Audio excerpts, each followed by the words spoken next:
Assalamualaikum grade 6. Hope you all are doing well. Today's lesson is from unit number 1, National Anthem, page number 7, and there is an activity about the sound of E. हमारे पास बहुत सारी चीज़ों में जब हमारे पास E की sound आती है, we have to add IE over there. For example, there is the word peace, field.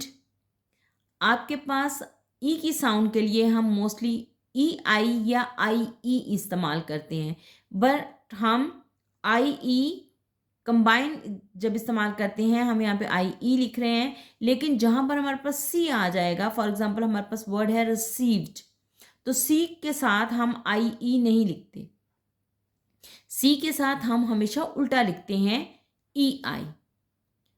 हम बहुत सारे वर्ड्स के अंदर आई ई और ई आई का इस्तेमाल करते हैं, लेकिन जहाँ पर सी आ जाएगा वहाँ पे हमारे पास जो ई की साउंड है वो ई आई की फॉर्म में आएगी, आई ई नहीं आएगा। For example we have seen here that in piece I E is use, but if C is here we never use I E. हम हमेशा सी के बाद ई आई ही इस्तेमाल करेंगे अगर हमें ई की साउंड चाहिए। यहाँ फील्ड में भी हमारे पास FIELD फील्ड है, लेकिन जब हम सीलिंग में लिखते हैं तो सी के बाद हम IE नहीं लिख रहे, सी के बाद हम EI लिख रहे हैं। So there is a little bit difference IE and EI का, कि EI हम सिर्फ तब लिखेंगे जब हमारे पास E से पहला वाला वर्ड C होगा।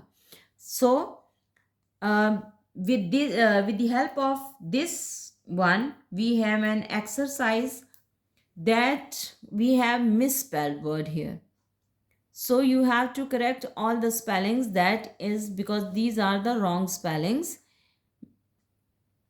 so you have to correct all the spellings here. The first word, that is the jumble word here, so correct this jumble word, it is changed into the height.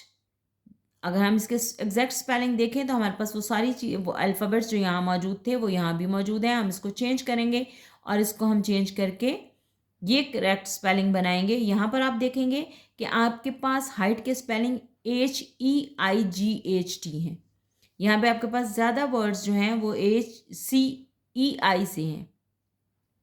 हमने जो चीज़ ऊपर पढ़ी हमने वहाँ पर सी का difference पढ़ा है। हम आई ई वाले वर्ड भी यूज़ कर सकते हैं और ई आई वाले वर्ड भी यूज़ कर सकते हैं for the sound of E, but अगर सी हमारे पास है, if C is there so we have to use the E I, हम आई ई यूज़ नहीं करेंगे। सो हाइट को हमने यहाँ से चेंज किया, तो हाइट के एग्जैक्ट स्पेलिंग क्या थे, HEIGHT।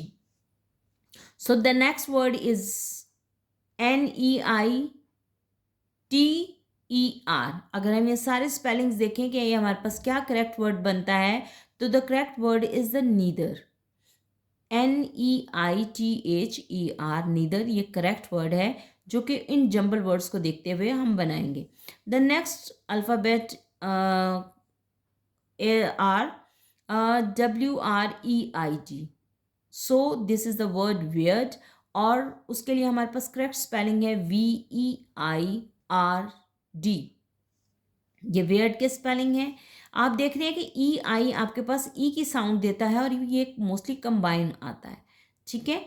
The second one is RECIDEVE, ये किस चीज़ की स्पेलिंग है, that is the spelling of received. आप यहाँ देखेंगे सेम स्पेलिंग जो यहाँ है वही सेम स्पेलिंग यहाँ है, लेकिन क्या डिफरेंस आया कि सी के बाद हमने ई लगाया है, सी के बाद हमने आई नहीं लगाया। सो RECEIVED, received is here. So the next word is FOGREIN. These are the jumble words and the correct spelling is FOREIGN. That is the word foreign here.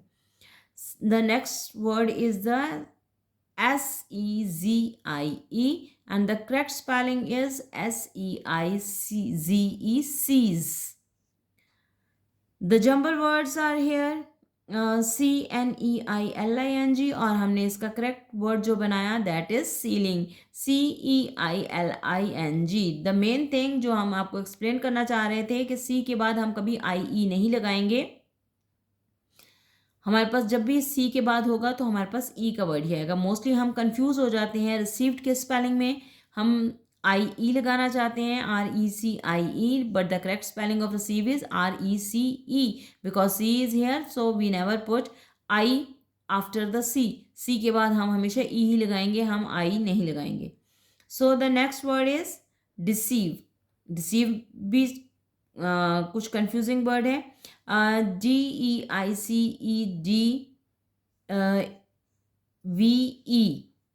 So correct spelling of deceived is DECEIVED. So the correct spelling of deceived is DECEIVED. So here you see the difference कि हमारे पास जहाँ पर भी C का इस्तेमाल हुआ है, C के बाद हमने EI ही लगाया है. ऑल्दो यहाँ पर हमने जितने भी वर्ड यूज़ किए हैं सब में EI ही आ रहा है, लेकिन जो चीज़ आपने याद रखनी है कि C जहाँ पर इस्तेमाल होगा, C के बाद हम IE नहीं यूज़ करेंगे. जस्ट लाइक दिस कि यहाँ पर अगर पीस लिखा हुआ था तो पीस ई की साउंड के लिए हमने IE का इस्तेमाल किया है, हमने EI नहीं लिखा. सो IE is here, field is here, लेकिन अगर हमारे पास C का इस्तेमाल किया जाएगा तो हम हमेशा EI ही लिखेंगे, हम वहाँ पर IE नहीं लिखेंगे. सो this is the based on the jumble words that we have to correct and write in this form, and you have to complete this work in your notebooks. आप ये सारी चीज़ें IE और C का difference जो है ये लिखने के बाद ये चीज़ अपनी नोटबुक के ऊपर कंप्लीट करेंगे. So next one is the central idea of the poem of national anthem. आपने नेशनल एंथम पोएम पढ़ी है जो हमने बुक के चैप्टर के स्टार्ट में पढ़ी थी. उस पोएम का आपने मेन आइडिया लिखना है, that is the central idea. वो सेंट्रल आइडिया क्या था? We have read the poem National Anthem. It is National Anthem is about the love and pride which we feel for our country. So it is also shows the unity faith among the people. So we have to write the central idea over here. So the central idea is the main idea of the national anthem is love, pride and loyalty for one's country along with the unity faith among the people. So this is the central idea of the poem or the main idea of the poem. You have to write this main idea in your notebooks. This work is also done in your notebooks, and the next question is also done in your notebooks. The next question is write 3 lines from the anthem that support the main idea. You have to take out the 3 lines from your national anthem that is written on the first page of your book. So take out the 3 lines that shows the main idea. जहाँ से हमें main idea पता चले कि poem का जो main idea है वो किन lines में है. So we select the lines from the very first 3 lines from the national anthem. The first line is may the holy land stay glad. Secondly, beauteous dream, stay glad. And the third is though the sign of high resolve. So these lines show pride, respect and unity for the country. So this is the symbol for the main idea. So this is all for today, and today's diary is from unit number 1, page number 7. Learn the central idea that is written here and the book work that we have done before the central idea. ये सारी चीज़ें जो हैं ये आपका homework है. So that's all for today.